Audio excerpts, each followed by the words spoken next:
Right, folks. Well, of course, that was the new single from Autograph, You're Us, We Are You. And I'll tell you what, it's a real pleasure to be joined on the phone from the other side of the pond by vocalist Simon Daniels. Welcome to the show. Thank you very much, Dan. It's my pleasure. I'm gutted the fact that I missed seeing you guys at Firefest last year. Unfortunately, that was on Firefest. I couldn't make it. And you did the Monsters Rock Cruise last year, so I missed that out as well. But it is great to see that you guys are back with some new music. Yes, it's really exciting. So, what, after, I suppose you've probably been asked this question a million times, what made you decide now was the right time to release something new? The universe, the circumstances, it was not like it was planned. We had the first year of a good run. Our first show was actually last year, January 31st in Pennsylvania. And from there on, we played quite a bit. And we did the major festivals that are here in the U.S. for this kind of genre. We did Monsters of Rock, as you said. We did the M3. Then we did Moondance Fest we opened for Foreigner and Styx. And then finally Firefest. And in between all those shows, we went for runs mainly East Coast of the United States. East Coast, South, Midwest, and we went to Canada. So to answer your question, basically, as we got some mileage and we got to experience a few things, we just came up with this idea. Let's start recording something. Start recording a song, maybe something about the audience, something to maybe a gift to the audience, something that includes them, that makes because this is truly the reception that we've received everywhere we went. People were extremely warm, and we were very, very grateful for that. Well, Autograph is a band which, I mean, I can certainly think that the earlier albums are something which are sort of placed in a bit of a revered window, as it were, because they are, apart from taking it back to what was a fantastic time, they're just something which is at the top of the tree for a particular genre. I mean, everybody, likes Autograph. I don't know anyone who doesn't like Autograph or doesn't think the first albums are superb. And the fact that to say you guys are back, and obviously the reception that you guys have got, just shows that those fans have stayed loyal after all these years. Mm-hmm. Going forward, are you now working on or planning to release a full album? Well, we could, originally we could have waited. We just didn't want to wait until we had to write, all these songs to make a full album, because we thought that we wanted to deliver something that would immediately show that the new lineup is going to be writing, and it's going to be, and the style is going to be similar. The melodies are going to be there. The harmonies are going to be there. We want to make it a little heavier. The keyboard player, the original keyboard player of the band died, unfortunately, five years ago. Of course. And we decided just to make more of a guitar sound from there on. So we recorded, we did the song, and we completed it and mastered it, and we said, you know what, let's just drop it. So the vibe starts spreading out, and as we go in the process, especially these days, you can actually record a song, put it out, record another song, put it out in a couple of months. Here in the States, mainly it's all downloads. But we are going to proceed, and hopefully within the next few months we'll have at least enough material for an EP, and then we'll make hard copies of it. I suppose one question I have to ask, and it's because apart from the fact that everyone's asked me if I was going to ask the question, and something you're probably already fed up hearing, is obviously the fact that you replaced Steve Plunkett, and obviously there is, to some people's minds, Steve is Autograph, even though of course Autograph can never be just one person. Sure. Is it something that you've felt nervous about, filling Steve's shoes?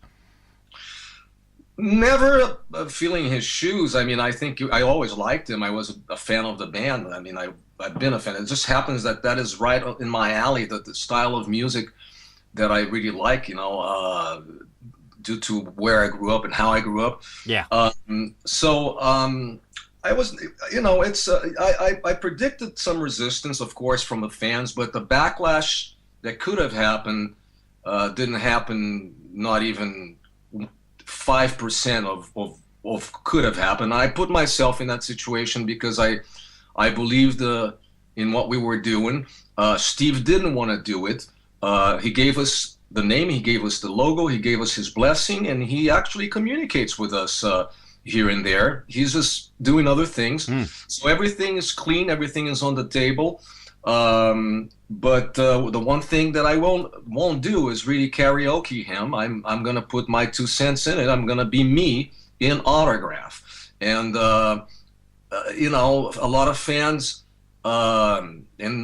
taking consideration this is a long time, they don't realize that 26 years is a long time. Nobody sounds the same from that time. Nobody looks the same. If they only knew, but they look at a video that was from 26 years ago, and that is what they think it would have been with the original singer, but it's not true. With that said, we're doing chapter 2 now of Autograph.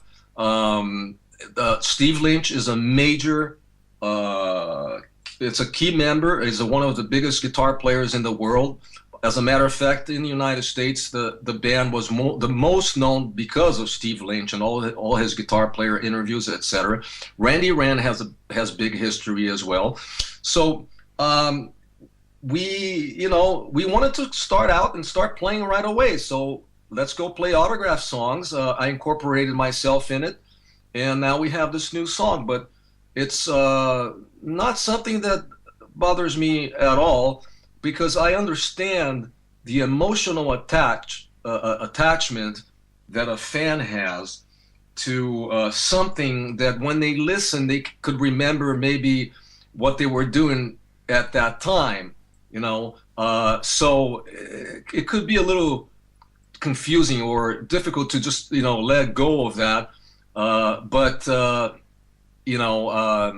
It's just a matter of time, and it's just a matter of play. Every time we play, we win the audience. Firefest was a good example. We went there. We felt a great vibe from the beginning. Maybe there was a little bit of skepticism in the beginning, but after the first or second song, people just went nuts, and there was really like just about 1,500 people there. Yeah. By the end of the show, I remember leaving the stage, and it sounded like 20,000. We did. We went out there. We talked to everybody. We did the bow, and it was nonstop screaming. So what's cool about this situation is that we're having to earn our position. And it's not just, it's really a conquest, because you will go play for skeptical people, and if the music talks to them, if they have a good time, if the energy is strong, then at the end of the show, or even sometimes after the first or second song, they jump right on board, and this gives me a lot of satisfaction, because we had to earn it. Well, I suppose it's easy to be sceptical without actually hearing what you're going to sound like with the band. I mean, this is a situation where you could think of quite a few bands where the lead singer has changed. Sure. And, well, hang on 5 minutes, guys. You need to listen to what the new sound's like before you make judgment. The funny thing is that there's some people are scared of liking it. Yeah, that's probably a good way of putting it. Absolutely. So, with that said, life is what it is. Steve Plunkett is happy doing what he's doing. I'm happy doing what I'm doing. And I think quality will prevail. And it's a matter of just replacing old memories with new ones as we go out and play. People sing all the songs. They sound very similar, except that heavier, and my voice might be a little bit deeper and a little bit lower than his, and I interpret the songs like if I wrote them, of course. I live the lyrics when I'm singing. I'm not. I'm not. Just doing what the guy from Journey, the guy that they hired. Well, that is a karaoke session, isn't it? Let's be honest. But that is what the fans expect. Yeah. Because so you don't somehow interfere in their emotions, to their memories.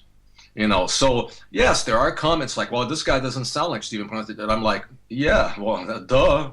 That's exactly what I don't want to sound like him. Not that I don't like how he sounds like, but I don't need to try to sound like anybody else, because I think I deliver myself, and it fits very well in this band. Yeah, absolutely. I say it's the comments you made there. I would totally agree with that. It's as you're saying, some people live in a bit of a bubble. I mean, for me, back in the late '80s, early '90s was a fantastic time of my life. I was in London. The music scene there was huge. It was all about the rock music. But times change. Things move on. As you said, this is, for want of a better phrase, autograph Mark II. Well, I just wanted to say this. I lived that whole era because I was here in the '80s, and I saw the entire metal scene. I've been in other bands before. I was in a band called Jailhouse. It was a merger with members from Rough Cut. I have had many record deals before. I've done many things before. I had the solo career. So I had quite a bit of experience in the situation. And the time that it was then was fantastic. You didn't have to worry about anything. Half of the things you have to worry today. What I'm proposing to do is that the music from that time remained as classic rock. So you will listen to AC/DC records. People are going to listen to Back in Black more than they're going to listen to the new album that they put out.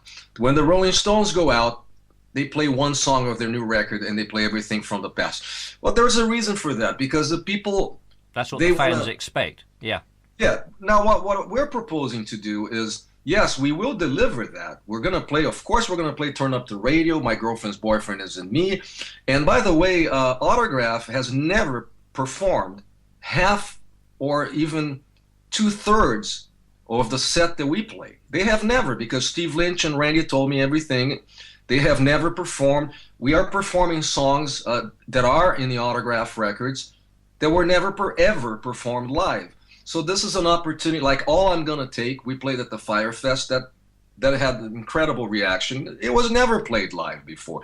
So we are playing and delivering things that are, to a certain degree, never done before. Not to say that Autograph has never left the United States to tour outside. Never. So there's a whole world market that's open that has never been reached. With this new song, what we want to do is maintain the style, but with fresh music. So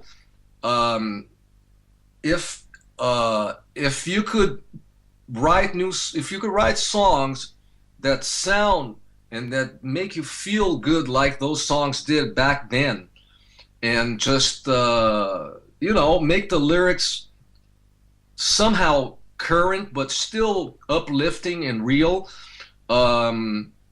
with that kind of music, I think you're giving that same music again to people, but it's something fresh that you haven't played 30,000 times. It's funny, I watched a documentary, must be, I don't know, probably about a year or so ago on the BBC over here, and they were doing a breakdown of rock music and the different genres of rock music. And they had these so-called critics and experts on talking about the music of the late 80s, early 90s, and what you guys call hair metal or hard rock, whatever label you want to put on it. And they were almost putting down those sort of easygoing lyrics and the fun music and all the rest of it. I think you're really seriously missing the point of what the music was about then. It wasn't about saving the planet or some great social event. It was all about having fun. Well, Dan, there are all kinds of different bands. Okay, each band, they do what they do. U2, for instance, has been doing that kind of music for a long time. There's other bands that proposed, but Autograph was created as a fun band. It went out with Van Halen, the first tour. It's you know, at this point, I lived through the '90s. I was also in a band called Flood, signed to Interscope and produced by Terry Date. That did he produced Buckcherry, Nine Inch Nails, Pantera, all those White Zombie, all these heavy bands, and you know, things go in circle. Yes, I don't think the world needs more complaining right now. There's enough of it. Yes. And our proposal is to make everybody feel united, good, and party and have a great time, because that's what makes us feel young. And so we'll just leave the catastrophes and tragedies for the other bands. But in terms of the critics and the experts that you were mentioning, first of all, music is not a science. There are no experts. There are no critics. There's just opinions. And most of them come from frustrated musicians that never made it. Yeah. And they have personal reasons to tear things down, because unfortunately the nature of the human being is to maybe feel a little bit elevated for 5 minutes when you tear somebody down. I'm very well aware of that, and none of this is going to ever interfere in what we're doing. Well, I've always said, and I've said it a million times, there are only two types of music. There's good music and there's bad music, and it's as simple as that. Yes, because you know, somebody likes seafood, another person, you can't say, you will never convince me to eat shrimp, ever. You can't tell me how good it is, and it's not going to happen. What can I do? You know, so you just got to respect. If somebody likes, if somebody likes something, it does something for them, I respect that too. You know, and even saying good music and bad music, it's a little bit, too solid, because how many times have we changed our minds, and how many times did songs grow? Oh yeah. You know, so we are people, we are human beings that change our minds constantly with everything. So, and every time we change our minds, we're like, think that is the final conclusion, and then a year later you look back and it's like, what was I thinking? You know, so you know, I think rock and roll is really a gut thing. And you should start to think and analyze and judge, and experts and critics and all that stuff. It has nothing to do with it. Yeah. Because the brain has nothing to do with the gut. The brain is just a computer that should work for your spirit. And you can't let the brain take over it. So you got to stay in spirit. Well, Simon, I'll tell you what, it's been an absolute pleasure having a show. Loving the new single. Awesome. Impatient for more new music from you. We do have another song also that's already written, and we're gonna start working on it. So we're gonna proceed. We're gonna continue touring. This year is gonna be very busy, because it looks like in summertime we're gonna be going out, not just in runs, but it's like steady for a couple of months. Cool. And you know, on the road, and we're just gonna be. I'm very happy with the band. I can tell you, we're friends. This lineup. We're friends above the band. Which is what you want. Which is the best thing. What that means is that it's in our interest that each member is happy as a person.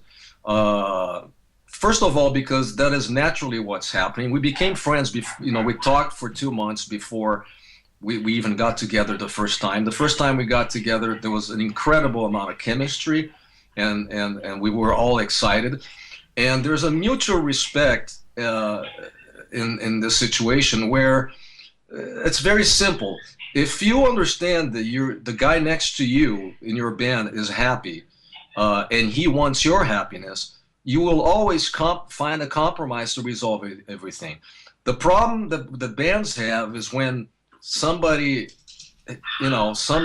wants something their way only because it's their way, and they're not willing to compromise or to listen to somebody else, and that becomes more important than the happiness of the others. But if you have the four or five whoever members happy with the situation, having fun, cracking jokes on the road nonstop, being friendly, leaving a trail of friends and fans behind everywhere you go. I don't see how you're gonna go wrong. You're absolutely right, Simon. A real pleasure having you on the show, mate. I say appreciate you coming on. Looking forward to to the new music, and hopefully you guys will pop back over the pond and come back to the UK, because you will be truly welcome. We certainly will. We're working on it, and I want to thank you very much, Dan, for taking the time and having this chat with me. Thank you, bro. Cheers. Thanks ever so much indeed. Thank you.